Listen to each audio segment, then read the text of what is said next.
नमस्कार दोस्तों, दीप एस्ट्रो वास्तु में आपका स्वागत है। और मैंने आपको कहा था कि अगर आप सीखना चाहते हैं अंक विद्या, अंक शास्त्री बनना चाहते हैं, न्यूमरोलॉजिस्ट बनना चाहते हैं, तो मैं क्लास शुरू कर रहा हूँ। आज मेरी अंक विद्या पर पहली क्लास है। तो अंक विद्या के बारे में सबसे पहले बात तो ये कि हमारे सनातन धर्म में अंकों का महत्व आदिकाल से रहा है। ये वामपंथी विचारधारा के इतिहास, विदेशी इतिहासकार, इन्होंने अपना गणित हमें दिया, लेकिन अपने आप को श्रेष्ठ मानते हैं। अगर श्रेष्ठ मानते हैं तो आप अंकों का खेल समझ सकते हैं कि हमें 9 ग्रह होने का बहुत पहले से पता था। हम 1 से लेके असंख्य गिनतियां गिनना जानते थे।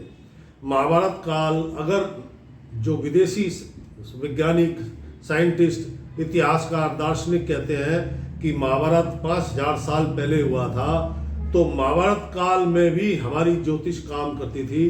कृष्ण जी को पता था कि सूर्य ग्रहण कब लगेगा, कितने बजे लगेगा और कितने बजे समाप्त होगा, जब जयद्रथ का वध हुआ। हम आदि काल से गणित विद्या में महारथी रहे हैं। मैं इससे संबंधित और भी बहुत सारी चीज़ें दूंगा, बीच बीच में आपको इनसे संबंधित इंटरेस्टिंग फैक्ट्स बताऊंगा जो आपके लिए आगे मेरी क्लास में बड़े काम आएंगे। पता है आपको, हमारे यहाँ या यहूदियों के यहाँ होटल में 13 नंबर का कमरा नहीं होता। लोग 13 नंबर का घर नहीं खरीदना चाहते, लोग 13 नंबर की गाड़ी नहीं लेती। हर जगह अंकों का खेल है। शेयर बाजार, सट्टा, घोड़े की रेस, आपका घर का नंबर, गाड़ी का नंबर, सब जगह अंकों का ही खेल चल रहा है।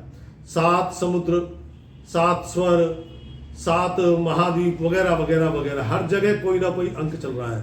आपकी जिंदगी में भी अंक चल रहा है, अन्यथा अंक नहीं है तो मोबाइल का ये नंबर है, आपका नाम, आपकी डेट ऑफ बर्थ क्यों बोलते हैं। कभी आपने महसूस किया कि मान लीजिए आपका जन्म जो है 26 अगस्त, कोई आप अपना महीना जोड़ लें, तो आपने कभी महसूस किया कि क्या 26 तारीख आपके लिए कुछ विशेष है या अगस्त का महीना कुछ विशेष है? आपने महसूस किया? आप जब महसूस करेंगे, उनको याद करेंगे, तो आपको समझ में आएगा ये अंकों का खेल।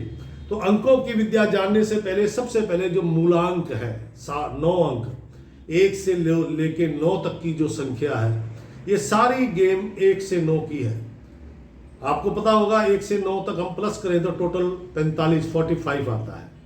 हमारे यहाँ अंकों का इतना बड़ा महत्व है, हम 108 मनके की माला का जाप करते हैं। उसका भी साइंटिफिक व्यू है।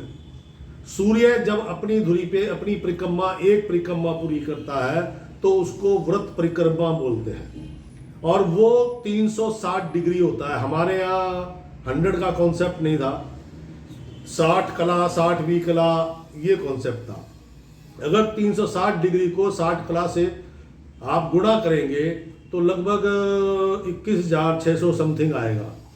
सूर्य 2 पार्ट में पृथ्वी पर काम करता है, उत्तरायण और दक्षिणायन। तो दोनों 21,600 को आप अगर बांट देंगे तो 10,800 की संख्या आती है। इस प्रकार से 108 मनके के मैं बहुत उदाहरण दे सकता हूँ। कुंडली में 12 ही भाव होते हैं, 13 भाव नहीं होते, 11 भाव नहीं होते। या भाव मतलब घर, और 9 ग्रह होते हैं। 9 को 12 से गुणा करेंगे तो 108 की संख्या आती है। इन अंकों के खेल को समझने के लिए आपको थोड़ी सी अपना भी दिमाग लगाना पड़ेगा, उसके अनुसार ही सारे काम चलेंगे। मान लीजिए 1 है, 1 अंक सूर्य का है, 1, 10, 19, 28। अब इसको समझना आपने है, मैं वही समझाना चाहता हूं। मेरी 35 साल की जो तपस्या, मेरा जो ज्ञान है, मैं वो सब दूंगा आपको। अब 1 सूर्य है, 10 वो भी सूर्य है, क्योंकि 0 का कोई वो नहीं है, तो इन दोनों का स्वभाव अलग है। लेकिन जो 19 है उसमें 1 और 9, सूर्य और मंगल, 9 अंक है मंगल का, तो 1 और 9 इन दोनों का स्वभाव मिश्रित हो गया। उससे 10 बना, उससे जो सूर्य बना उसके अंदर थोड़ी तेजी, गर्मी ज्यादा होगी क्योंकि मंगल गर्म है। अब उसी प्रकार से आते हैं 28। 28 क्या है? 2 चंद्रमा है, 2 अंक जो है चंद्रमा का है, 8वां अंक शनि का है, तो 2 और 8 कितना हुआ? 10। अब उस जो वो सूर्य बना है उसके अंदर शनि और चंद्रमा के गुण भी आ जाएंगे। यहीं से ही सारे अंकों का खेल है, यहीं से अंकों की प्रिडिक्शंस है, यहीं से ही आप ये सीख के दूसरों का भूत भविष्य वर्तमान बता पाएंगे। तो दोस्तों, थोड़ा सा आपको इस्तेमाल करना होगा अपनी याददाश्त को, अपनी मेमोरी को, और जो मैं बताऊं उसे बड़े गौर से समझना होगा। कल से मैं आपको ब्लैक बोर्ड पे ये वीडियो प्रसारित होगा, ब्लैक बोर्ड पे समझाऊंगा। आज मैं सिर्फ आपको अंकों का खेल समझा रहा हूं। 1 अंक से लेके 9 अंक तक सारी कहानी यही घूमती है। अब वो 9, 4 और 5 करके भी 9 बन सकता है, लेकिन 4 और 5 कौन है? अब इस पे ध्यान दीजिएगा। 4 अंक है राहु का, 5 अंक है बुध का। अब वो जो 9 मंगल बनेगा, 9 अंक मंगल का है, वो जो मंगल बनेगा उस मंगल के अंदर चालाकी, कूटनीति वगैरह भी भरी होगी। तो पहला अंक किसका है मित्रों? सूर्य का। ये बात ध्यान रखना, पहला अंक सूर्य का है और सूर्य आत्मा का कारक होता है। दूसरा अंक है चंद्रमा का।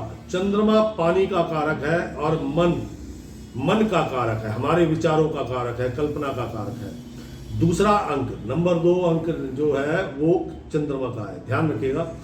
तीसरा अंक जो नंबर 3 है वो बृहस्पति का अंक है, नॉलेज, गॉड और धर्म कर्म और अहिंसा।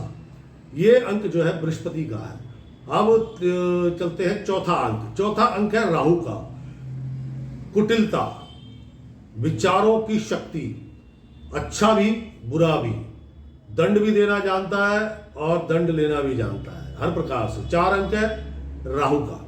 5वां अंक है बुध का। कहता कौन? वैश्य, बनिया बुद्धि से काम करने वाला आदमी, अपने स्वार्थ को सिद्ध करने वाला आदमी और कुमार अवस्था में रहने वाला आदमी। यानी कि 5 अंक वाले व्यक्ति मोस्टली आप देखना वो अपनी उम्र से कम ही नजर आते हैं, क्योंकि वो कुमार अवस्था में होते हैं। बुध कुमार है, बच्चा है बुध। 6ठा अंक है शुक्र का। कहता लग्जरियस लाइफ जीने वाला, परफ्यूम, ड्रेसअप कोड इत्यादि इत्यादि। 6ठा अंक शुक्र का है और ये स्त्री का भी कारक है। 7वां अंक केतु का है, भाग्य भरोसे, पुत्र संतान। तो ये लोग भाग्य पे बहुत विश्वास करते हैं, परमात्मा पे बड़ा विश्वास करते हैं। 8वां अंक है शनि का। कहता अध्यात्म, मेडिटेशन, योगा और विदेश संबंधी काम, चालाकियां और क्या नाम है, काला रंग, ये शनि है। और 9 अंक है मंगल का। कहता है क्षत्रिय, वीर, बहादुर, लड़ाकू और झगड़ैल, गुस्सैल। मतलब ये अंकों का खेल है, इनका ही गठजोड़ करके आपकी प्रेडिक्शन बनेगी।